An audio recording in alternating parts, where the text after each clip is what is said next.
Hello, everyone. Quick heads up before we start today's episode. The Global Agile Summit is happening on May the 4th. Yes, May the 4th, and even with a big blowout Star Wars party, you have to join. It will be online, and it's, like always, free to attend. We have 4 tracks this year that I'm really excited about, and I think you will too. Stick around to the end of the episode to know what they are. If you want to check it out already now, you can check it out at bit.ly/Global Agile 26. That's the numerals 2 and 6 at the end. So one more time, that's bit.ly/Global Agile 26.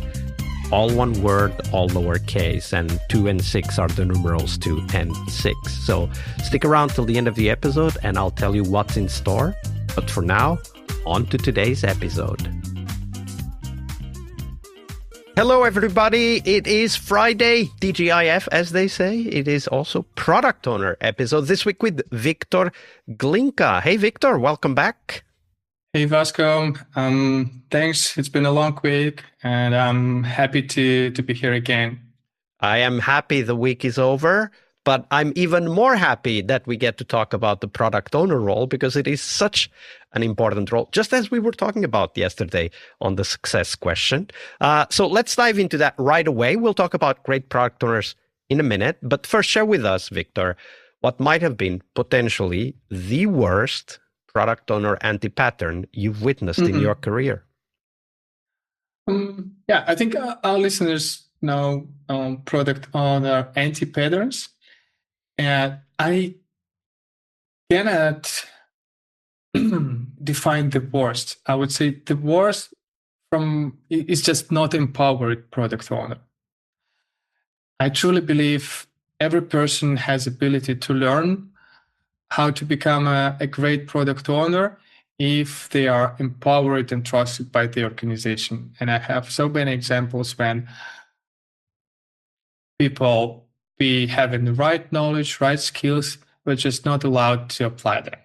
And the other way around.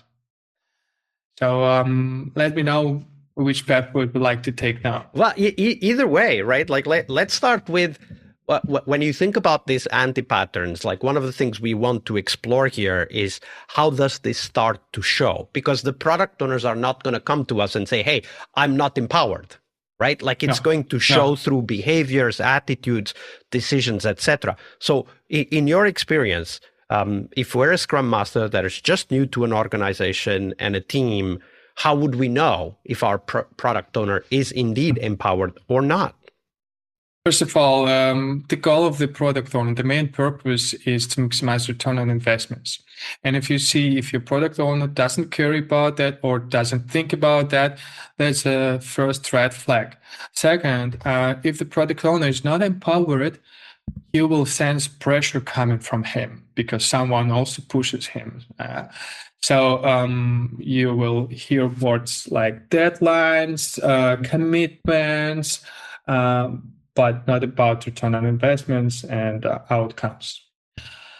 So that already should be enough for you to understand what's going wrong and to show your own curiosity to find a way. And of course, the next question is, okay, but how do we work with these product owners? What have you learned about working with product owners that are not, for whatever reason, feeling empowered? Well,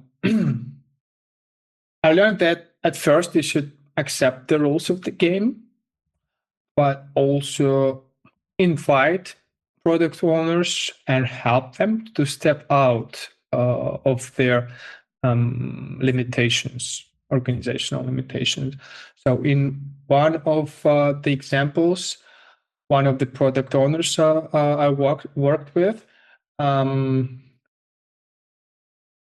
so he was struggling to give the direction to the team because he worked with stakeholders that just wanted him to deliver their features. And it was a healthy situation for everyone, for the team, for him. You mean unhealthy situation? Unhealthy situation, yes. So I challenged him a bit and invited to mm, share his own thoughts, his own vision about the product. And he was afraid to communicate that to the team because he thought he was not allowed to. He was afraid to talk to stakeholders because he thought, oh, he's just So basically, this product, it was a he, I hear. yeah. So he was basically telling himself, I'm not allowed all the Yes, time. he was a middleman. Yes, he was a middleman. But at the same time, inside him, there was a sparkle, a passion about the product. And I just help him to uncover that through using just a simple tool. I said, hey, just lay down on the paper. Here's product vision canvas. Let's do it together. So just take those thoughts out of your head. That was the first step. And second, when his thoughts, when his vision was written, he started to thinking about the next step. What if I just show them to the stakeholders? What if I tell them there is a better way than just delivering their features? What if I show them that there could be more value? So that's the way how you can help product owners to grow. Yeah, and the product vision canvas is such an easy tool that if we feel that there's that spark, it's an easy way to get started at uncovering and expressing that spark.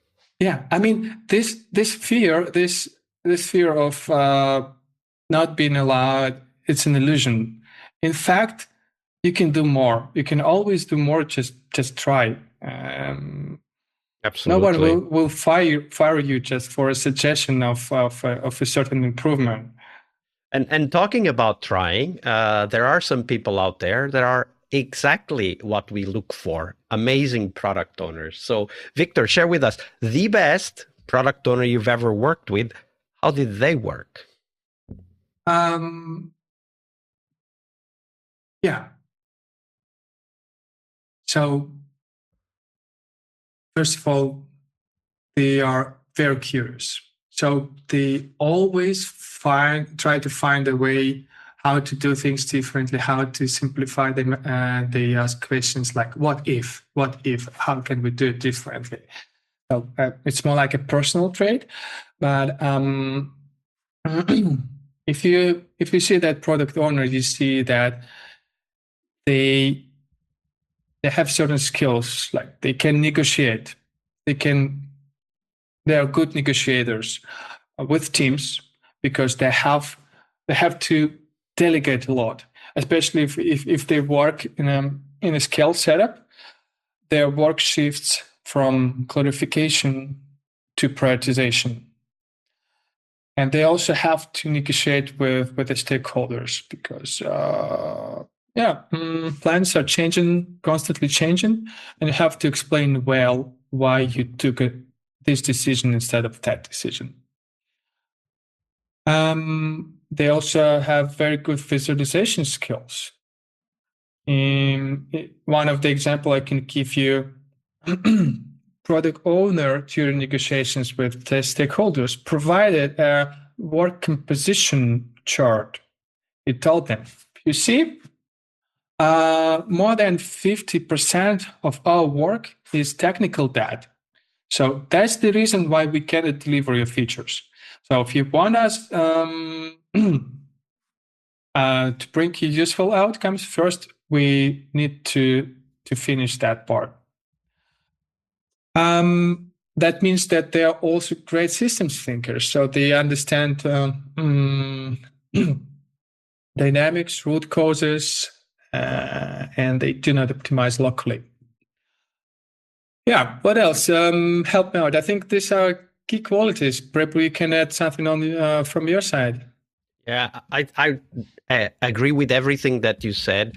I really like that because you talked about many things that lead to the end point, which is tools that the product owners own and are fluent in that help them with negotiation? Because for me, that's one of the key difficulties of the PO job, is that you are in constant negotiation, right? Like your negotiation with the stakeholders, with the teams, with the customers, if you get exposed to the customers, and ultimately with yourself, because you have to make decisions all the time regarding where to go with the product. And the visualization and communication skills are like absolutely must for product owners.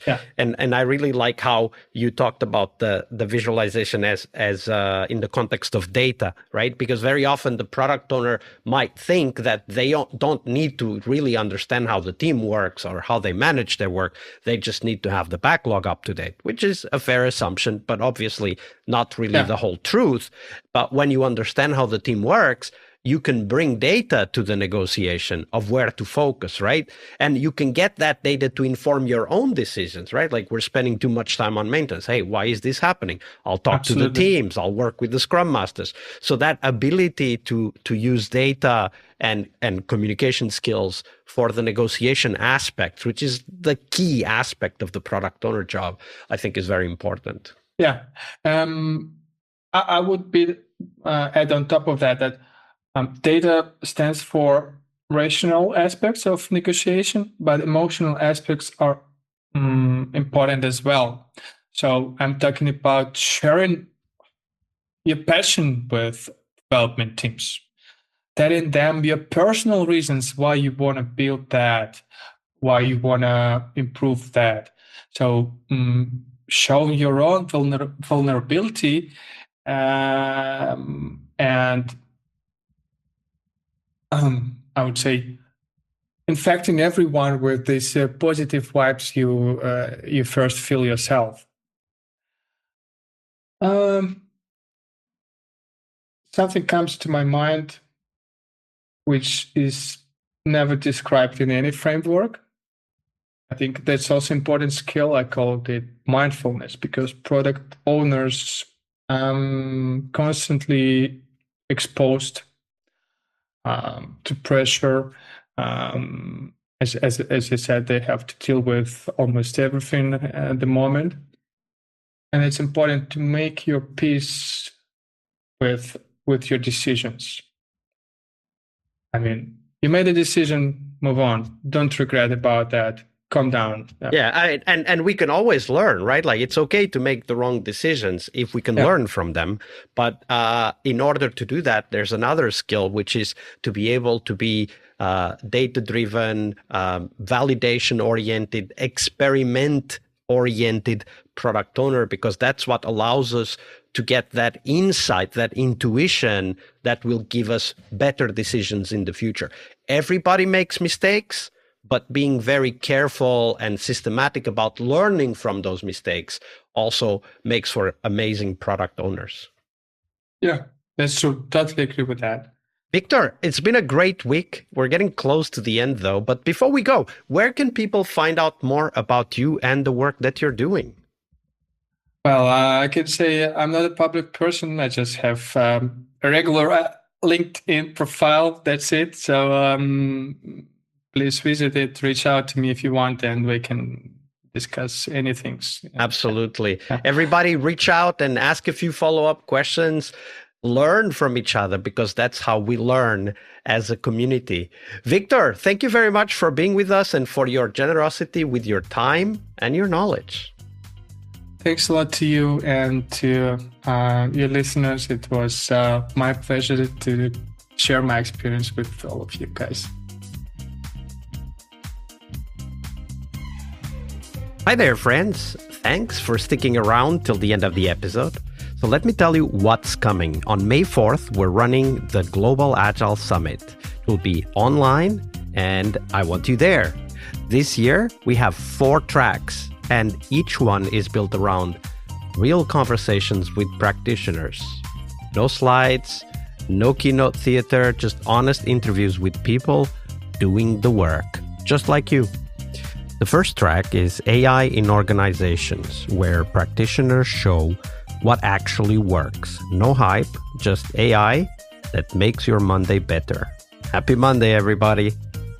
And then we have the People track, honest conversations about putting humans at the center of how we work and keeping them there. And third is agile in construction. And yes, I really mean brick and mortar construction. Lean and agile actual job sites. Field leaders removing waste, teams transforming how buildings get built. Stay tuned for what I think will be a super track on agile in construction. And the fourth track is agile in gaming, how game studios ship without burning out. Agile inside the creative pressure cooker. Over the years, we've had more than 12,000 participants since 2017, the time of the first summit organized with the podcast. And this year, we're making it easier than ever to join. You can register for free and get access to the summit sessions live during the event week. That's May 4th to May 6th. Or you can grab the practitioner pass and get immediate access to last year's keynotes from Jürgen Appelo, Gojko Adzic, and Mirete Kangas. Right now, even before the summit starts. So grab your practitioner pass and start learning today. Head on over to bit.ly/Global Agile 26. That's 26, the numerals 2 and 6. Sign up and I'll see you on May the 4th. And one more time, here we go, bit.ly/Global Agile 26. All lowercase, all one word, and 26, that's the numeral 2 and the numeral 6. I'll see you on the conference floor.